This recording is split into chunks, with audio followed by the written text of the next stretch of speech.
최근 경기도 수원에서 전세 사기를 당했다는 신고 수십 건이 경찰에 접수됐습니다. 이 임대인 부부가 운영해온 법인만 10여 개에 달하는 걸로 파악됩니다. 자세한 내용 취재기자 연결해서 들어보겠습니다. 김태원 기자. 네, 사회부입니다. 네, 일단 이게 어떤 사건인지 간단히 개요부터 설명해 주시죠. 네, 경기 수원시 팔달구와 권성구 일대 다세대 주택이나 오피스텔 세입자들이 전세 계약 기간이 끝났는데도 보증금을 돌려받지 못하고 있다는 제보가 YTN에 들어왔습니다. 이들에게 집을 빌려준 임대인은 정모 씨 부부인데요. 재작년 8월 정 씨 부부와 2억 3천만 원의 전세 계약을 맺었던 신혼부부의 경우 최근 주택 청약에 당첨되면서 보증금을 돌려달라고 요구했습니다. 하지만 돈이 없으니 기다려달라는 대답만 듣다가 계약 기간이 만료된 뒤론 연락조차 되지 않았다고 합니다. 직접 들어보시겠습니다. 이렇게 건물이 많으신 분이니 근저당 설정되어 있어도 금방 해결할 수 있다. 그러면서 이제 계약을 유도하신 거죠. 청약에 당첨됐어도 갈 수가 없는 상황이고. 이들 부부와 비슷한 상황에 놓인 세입자들은 단체 대화방을 열었는데 지난달 말쯤 이곳에 정 씨 부부 측의 입장문이 올라오기도 했습니다.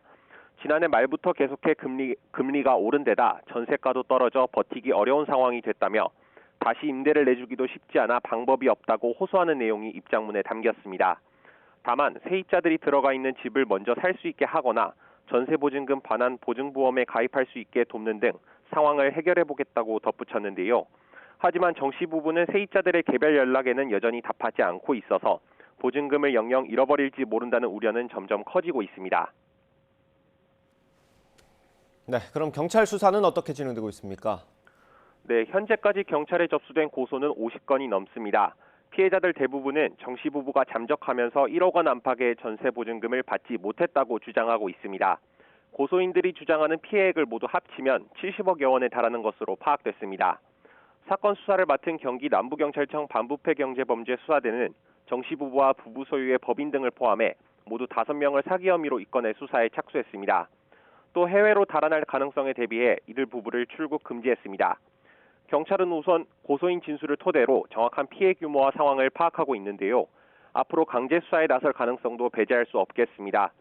수사의 초점은 결국 정 씨 부부가 보증금을 돌려주지 못한다는 것을 알면서도 전세를 내준 건지, 다시 말해서 고의로 속인 건지를 밝혀내는 데 맞춰질 것으로 보입니다. 경찰은 이와 함께 공인중개사가 가담한 사실이 있는지 등도 확인할 방침입니다.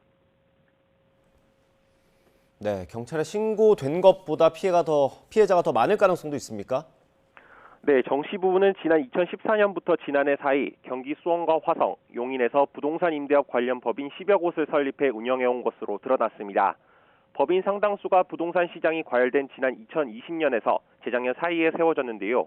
일부는 최근 들어 재정 상태가 열악해진 것으로 알려졌습니다.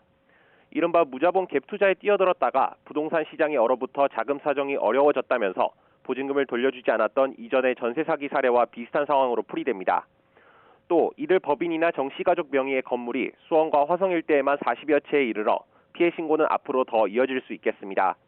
실제로 경기도 전세 피해지원센터에는 지금까지 이들 부부와 관련해서 피해 신고가 240여 건 접수됐습니다.